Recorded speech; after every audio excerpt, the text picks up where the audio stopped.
Hello, good evening, and welcome to ongoing election coverage by Town Meeting Television. My name is Bridget Higdon. I'm the managing editor at the Essex Reporter. Tonight, I'll be talking to the candidates running for the 3-year seat on the Essex Junction Board of Trustees, Andrew Champagne and incumbent Raj Chawla. Voters will weigh in on this race on April 12th. If you are watching this live, we welcome your questions at 802-862-3966. You can also watch Town Meeting TV on Comcast channel 1087, Burlington Telecom channel 17 and 217, as well as online at Town Meeting TV's YouTube page. So let's start off this evening with an opening statement from each of our candidates. Please tell us why you are running and what will be different for Essex Junction if you are elected. Raj, you're the incumbent here. Let's start with you, please. Thank you, Bridget. I appreciate the opportunity. I'm running to finish the work of independence that was started early last year for Essex Junction, and to finally begin to address some of what I hoped we would be doing in my first term since joining the board in 2019. Passionate about working to improve the health and access of healthy choices for our community. This includes improvements to our walking and biking infrastructure, ensuring we have first-class recreation and parks opportunities. And I'd like to find ways to bring more affordable housing to the future as City of Essex Junction, and to find ways to improve representation on our municipal committees and boards to improve inclusivity and access.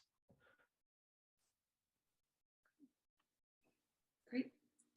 And Andrew, let's hear from you. Thanks, Bridget. Good evening, and thanks for tuning in. I'm running because I care, and I don't think the trustees do. They also do not work on things that actually matter, and they spend way too much money on pet projects. You can email me at voteforthechamp@gmail.com. Thanks. Okay, thanks very much. Let's jump into our first question here.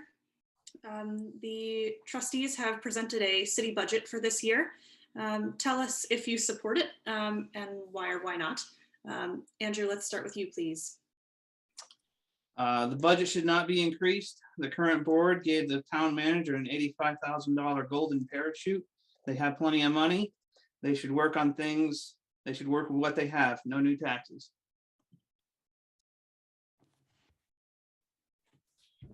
And Raj?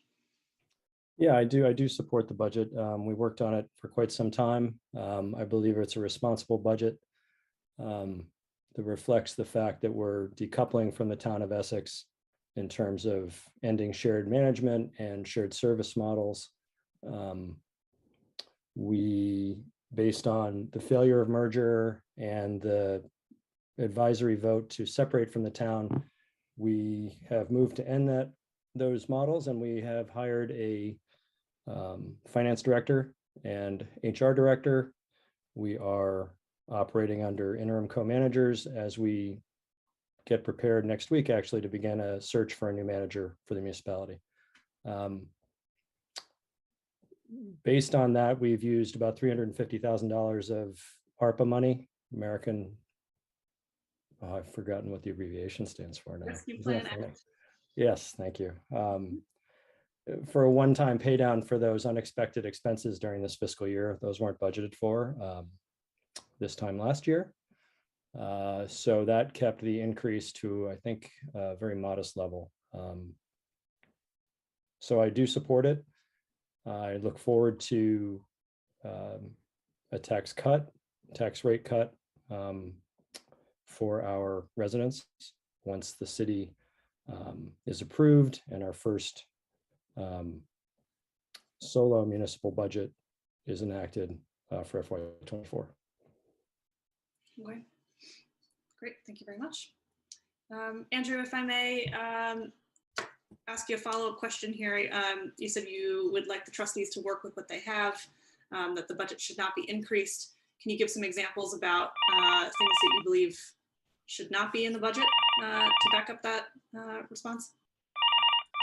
I just know that they spend way too much money. And if you can spend $18,000 to create a website, it doesn't cost that much. You could have gone to high school and get some high schoolers to build your website And that would have been better for the high schoolers, because that would have been a lot, that would have been that they could have put that on their resume. And then that's like gold because they've worked for a municipality on a really project. And I don't believe these guys know how to do a budget. You look at, for example, like the Parks and Rec Department doesn't even have Pearl Street Park or Stevens Park on their website. So if you want me to believe that they know how to do a budget, I think it's laughable. Do you have experience working on a budget, Andrew? I do my personal finances, and apparently I can save money. So yeah, I can do it a lot better than these guys can. Okay, thank you. Raj, anything else to add?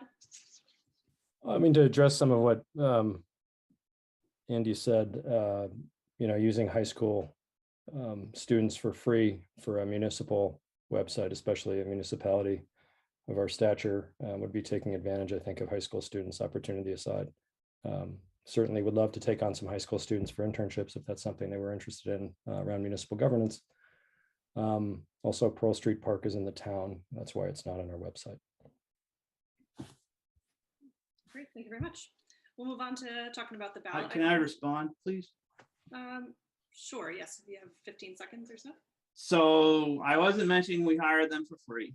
We could create a committee for the website, and then we could pay them $20 or whatever it is for like 5 kids to work on the website. And according to Google, Pearl Street Park is in the village. So, I mean, according to the map, that's what it looks like to me. It's in the village. Okay, and I also noticed, Raj, you live right next door to Pearl Street Park, and there's graffiti in there on the backboard. And goal 5 of the disc golf course is missing, and I don't understand why you haven't talked to Brad Luck about any of these things. Well, let's not bring staff into any of this conversation this afternoon. I think that's highly inappropriate. I'll let the town know that the village has taken over Pearl Street Park, and we'll take care of the graffiti and the missing. The disc golf hole was removed, actually, purposefully, as I understand it. But I'll let Allie Vile and Brad Luck know that the status of Pearl Street Park. So thank you. Thank you very much. All right, let's move on to talk about the ballot items here. Can we first start with each of your positions on retail cannabis sales in the village, please? Raj, we'll start with you. Sure. I think it's premature to approve retail cannabis in the village until the village has had an opportunity to discuss how that will look. And that conversation can't happen until the state finalizes its rulemaking process, which has not happened. I'm not sure, but I don't think there's a rule that's even out of comment period yet. So they haven't settled on how this will look, how it will operate, what levers the community has to encourage retail cannabis, cite it, discourage it in some places.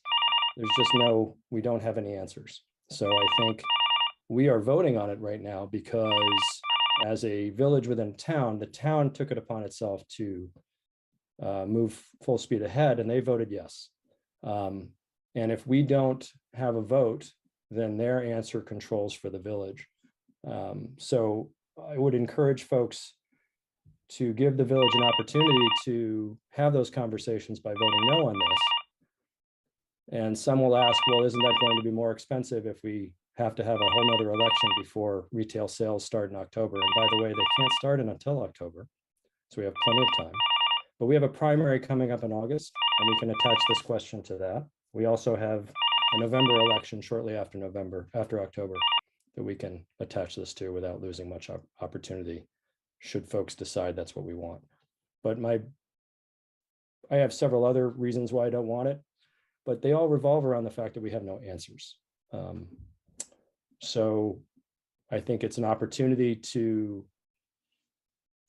buy ourselves some time to have those community conversations. You know, the community asked us in April to pursue separation after spending the previous 2 years trying to pursue merger. And, you know, both boards were pretty wrapped up in that work for the entire time. And I can tell you, separation sure has taken a lot of the bandwidth of all of our employees and our board members. So, you know, there's really been little time to engage with the community on what this means. And I think it's both an opportunity, but it also presents some challenges. And without having, you know, the rule book and without having had a chance to talk about what options we want to consider, I think it's premature. And that is not a judgment call on whether it's a good thing or a bad thing. Thank you very much. Andy, for you, support retail cannabis or not?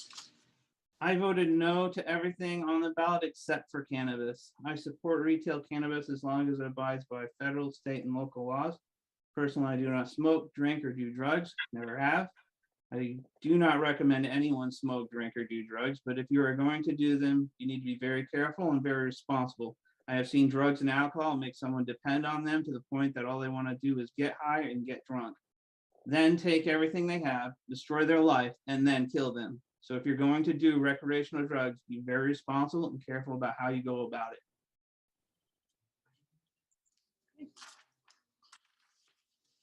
Alrighty, thank you both very much. We'll move on to the next topic here. Let's talk about separation, which has already come up a couple times here, and independence. Of course, the process is going through the legislature at the moment, and perhaps we'll know by the end of May if the governor has signed off. So should separation come to fruition this summer, what in your view is the next step to be taken by the future city council? Andy, let's start with you this time, please. The last time I knew it was in the Senate. Is it still in the Senate, or did the Senate pass it? It is still in the Senate. Okay, so it's still with the government ops. They haven't voted on it. Correct. Okay. So I know I'm the lone voice against separation. It's going to bring hatred between the village and the town to the next level. There will be no way for the village and the town to work things out when they do not disagree other than the courts, which will be very expensive and time consuming. There's also been a lot of political shenanigans done to make it happen, and it's not the way to do it. I still find it hard to believe that a Republican governor is going to allow a 20% increase on some of his constituents. We're also totally screwed if the town decides not to sign any of the pending contracts and to not share any of the services, which they can do because they own them. And it actually kind of makes sense because they're separating, and that's an actually big task of its own. So if I was them, I would not want to share anything. I need to separate this stuff, and that's a task of its own. I don't need any help from them. And if my taxes are going up 20%, it doesn't matter to 20 to 50% or even 100% to me at that point. Get rid of the village is the way I'd be looking at it if I was them. Okay. Andy, can I ask you, so a lot of this stuff is already in motion, it's happening. There's no sort of, in some ways, there's no going back. We've moved forward. There's going to be a city charter, and whether it passes in the Senate or not is still up to be determination, but things have been put in play here. So given all of that, sort of what is the next step from there? I mean, merger, as we know, is most likely not going to happen at this time. So where can you talk about from here going forward rather than looking back? So if the Senate doesn't pass it and the governor doesn't sign it, it's going nowhere. Okay, you're going to stay the same. Is that correct? That's the way I understand it. Mm-hmm. So what is sort of the next step for the trustees in this case? The next step, if that occurs, then the next step is to actually, I'd rather than take a break, just not do anything, just keep things the way they are and work together better, spend more time in joint, I'd like to see the town, the select board and the trustees just get rid of their individual meetings and have a regular meeting together and make that a regular thing. They also need to be doing like something that makes it a lot easier for them to get along, because they really don't know how to work together. You know, I would recommend like a team sport, something that allows the boards to actually to work together a lot better. Because the reality is, what should be happening is the select board, when a problem arises that lands on the select board's desk, the select board, the trustees should know exactly what the select board is going to do before the select board even does it, and vice versa. It should be hand in hand, and they should be able to read each other's minds, you know. And it's not like that, and it's just they're going after each other, and they're just going after each other left, right, and center. You know, there's you know, like the pool, for example, the recreational pool, the village pool. They have two prices. One for people who are in the village, and one for people who are not in the village. I mean, the pool is only open 60 days of the whole year. I mean, why you need two price points? You don't. Thank you, Andy. Let's get Raj in here. So the question is, should separation come to fruition, what, in your view, is the next step for that city council or the trustees, please? Sure. Well, first, I think we need to have some kind of get together as a community. So hopefully we'll have quite the committee putting that together for everyone, should separation pass and the governor sign it. We will be in the midst of hiring a municipal manager. So that is something we hope to have done. I think our target date is September 15th. We've impaneled a couple of subcommittees of community volunteers to handle recruitment and hiring, respectively. So I'm looking forward to seeing the work they do there. And we'll have to work through, you know, the agreements that the tentative agreements we've come to with the select board, finalize those, and begin moving forward with planning renovations to Lincoln Hall, to be the new seat for the city government, or return of full capacity for the city government, and prepare a budget for our first year of being an independent city. There's a lot more in between all that, but that is going to take up some time. And as I said earlier at the beginning, I'm anxious to move on to some other topics. You know, a lot's been left behind. You know, we mentioned cannabis already. There's a lot around that needs to be looked at. We've got a zoning, a process of looking at our zoning codes that has been underway for the past year, and the trustees haven't had a chance to look at the work the planning commission has done. So there's quite a bit to do. And I think, you know, first and foremost, we want to find a great fit of a municipal manager, and get our new staff up to speed, and begin to work with the select board as we've been doing all along since, I believe, April or May, excuse me. I think we had our first meeting to talk about separation agreements last May. So, A lot has you know, happened. sorry? I said a lot has happened in just a year, pretty much. A lot has happened in a year. It feels like forever. I'm enthused about what I see in the legislature. This charter passed GovOps in the House unanimously. It passed Ways and Means unanimously. It passed the entire House with, I think, only 2 nays, and I understand those nays might have been confusing that bill with something else. And it had a good opening reception for most of the first reading in Senate GovOps. So I think we've done our due diligence, as I think we couldn't have presented a much more fair and respectful plan of merger. You know, we couldn't have developed a better one with the select board, and it failed by a few votes. And I think when legislators, senators hear, you know, what we've been doing, what we've done, the work we've done, the efforts we've made, and the results, I think we keep hearing from legislators that they support it. We've done everything we can do. So I'm enthusiastic. I'm excited to see, hopefully in the next few weeks, the Senate take this up and we can get some kind of closure on this question. Great, thank you very much. Let me remind anybody who's watching live here that we are taking questions. You can call 802-862-3966 to ask your question. In the meantime, I will move on here to question number 4. Let's talk a little bit about racial justice and where you see opportunities for addressing equity and inclusion in the Essex Junction community. How will you use your select board seat to meet this challenge? Raj, I believe we're on to you starting first here, please. Sure. This has been a conversation that's been going on for some time in our community. And I've been the latest, the more organized effort that included hiring a firm, Creative Discourse, to facilitate the work initially. I've been a representative on that from the trustees.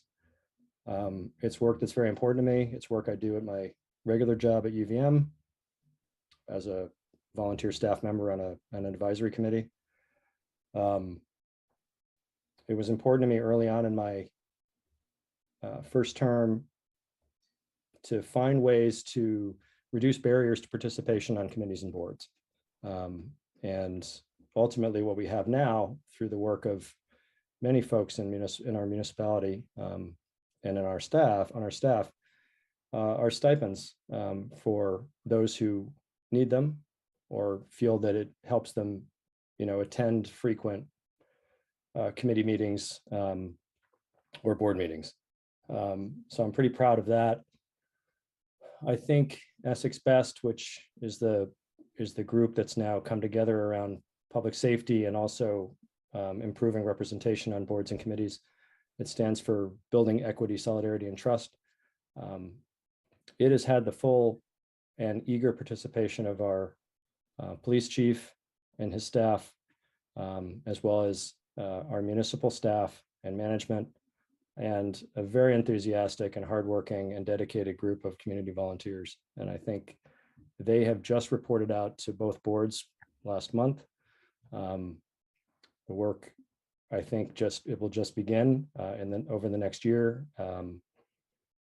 And the subcommittee, it's not a committee, the task force I'm on revolves around reducing barriers and improving accessibility and participation among underrepresented groups.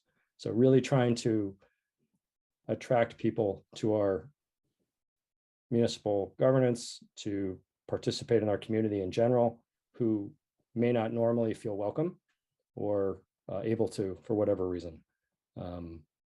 So I'm excited about what we can do over the next few years. And I'll be working on that whether I'm reelected or not. I think it's important, and I think it dovetails nicely with what the school district's been doing. So I think there's some synergy and partnership available there. Thank you very much. Andy, where do you see some opportunities for addressing racial justice in the Essex community? And how will you use the trustee seat to meet this challenge? We have serious problems with racism in this town, and we just don't want to talk about it. If you're a racist, please pack up your stuff and get out of town. If you have a problem with answering the question, are you racist, with the reply, hell no, then pack up your stuff and get out of town. And I'm saying it nicely. I really don't know, so do your own research, but I hear Palm Beach, Florida likes racist, so go down there. This is my hometown. I will not tolerate racism here. Remember Brandon Williams? We haven't had any updates since the Essex Police Department kicked it out of their department. Is the place they kicked the case to running for cover for the police department, or are they actually doing something? I think it's time we find out. The trustees definitely failed when the fact that there was actually a protest at the police department last year. And so I just don't think that they really care. Remember the George Floyd protests? The Essex Select Board had a meeting, and when it occurred, it was a full room, and the Select Board made everyone wait until all the other agenda items were covered up before talking about the George Floyd protest. They won't be able to play that game. I believe that the important topics are going to come to the meeting in the audience who are not getting paid, and they came in on a Tuesday, Thursday night to come to a boring government meeting, they should be picking which topics they should be talking about. And when it comes to things that I'm going to do, I'm going to make sure we have a committee that deals with racism, and they're going to be looking for it. And we're going to dig until when we have a racial problem, we're going to dig till we get to the bottom. And that's the way it's going to be. Thank you. This committee that you're proposing, Andy, is it drastically different from what already exists? Yes, they do not have anyone that talks directly to the trustees. They do not have anyone that reports directly to the trustees. They always hire it out, and the people they hire it out to, they don't do anything. I believe committee members do report to the trustees. They have a, whether it's on a 6-month basis or a yearly basis, there is some sort of regular check-in, usually at public meetings. But thank you very much. All right, let's talk a little bit about housing. We, of course, know that in Chittenden County, in Vermont, in the country right now, there is a little bit of, there's a bit of a housing crisis, especially for low-income and middle-income folks.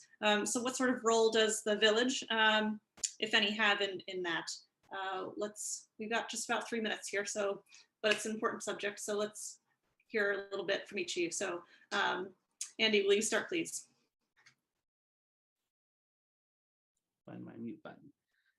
Housing is a big problem. I'm not paying $350,000 for a 3-bedroom, 1-bath, 1,400 square foot house with no garage.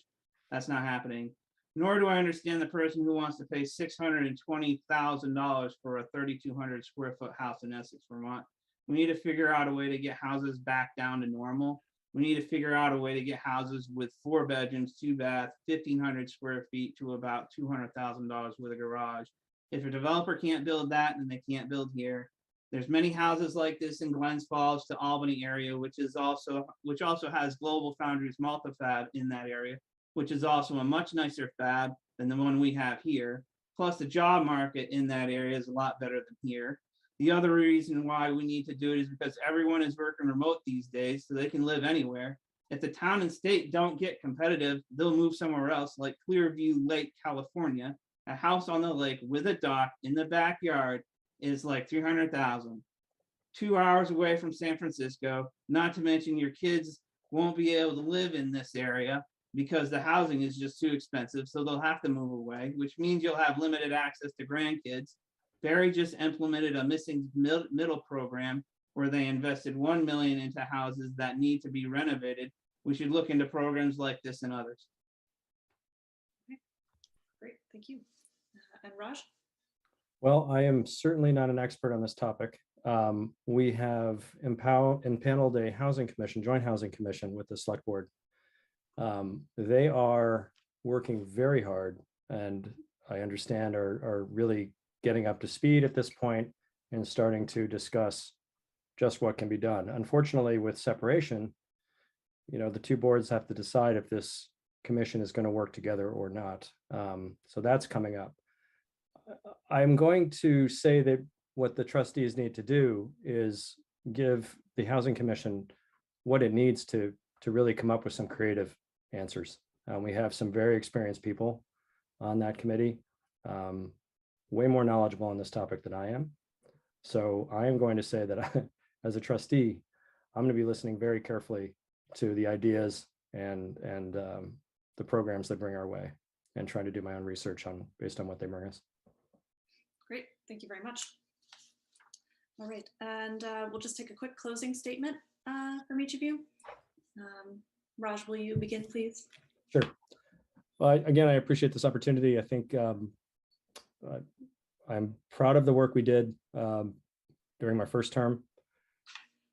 I feel like much was left undone. We made a valiant effort towards merger, and I think we've done even better work as we prepare for independence as a city, future city of Essex Junction.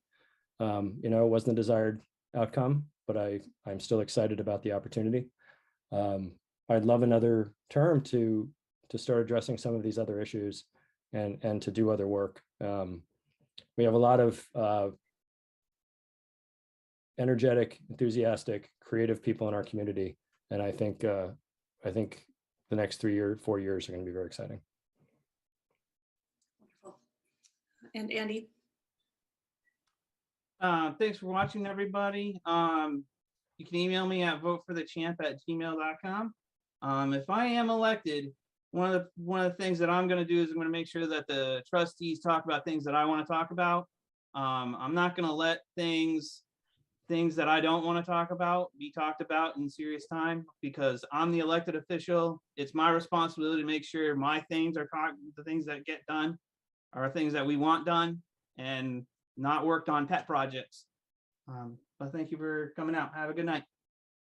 Okay, thank you. Thank you for tuning into Town Meeting TV and the Essex Reporter's ongoing coverage of local community candidates, budgets, and ballot items. Please don't forget to vote on or before Tuesday, April 12th. Early voting is available by mail, and polls will be open from 7 a.m. to 7 p.m. Thank you both very much for joining us this evening, and let's have a great night and a great weekend. Thank you, Bridget.